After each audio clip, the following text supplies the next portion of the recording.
ওয়ালাইকুম। আশা করি সবাই ভালো আছেন। আলহামদুলিল্লাহ সবার দোয়া আমরাও সবাই ভালো আছি। আমি এখানে মশলা মরিচের গুঁড়ো, ধনের গুঁড়ো, হলুদের গুঁড়ো, জিরা গুঁড়ো, রসুন বাটা, পেঁয়াজ বাটা, লবণ আর এখানে চিংড়ি মাছ দিয়ে আমি কষাই নিচ্ছি।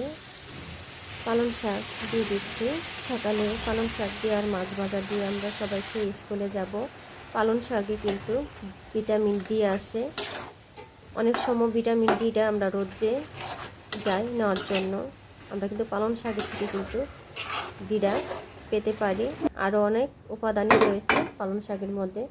যাই হোক, ভিডিওটা আমি খুব বেশি যেহেতু বড় বানাচ্ছি না, আমি এখানে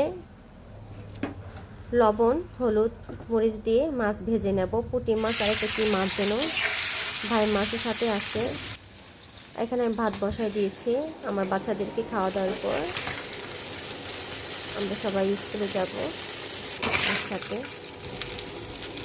আমার মাছ ভাজা হয়ে গেছে, না কিছু মাছ দিয়ে দিচ্ছি ভাজার জন্য। ওদিক থেকে আমি ভাতও বসাই দিয়েছি যেন তাড়াতাড়ি রান্নাটা আমার হয়ে যায়। তো ভাত হয়ে গেছে, আমার সব কিছুই হয়ে গেছে। তো সবাই ভালো থাকবেন, সুস্থ থাকবেন। আল্লাহ।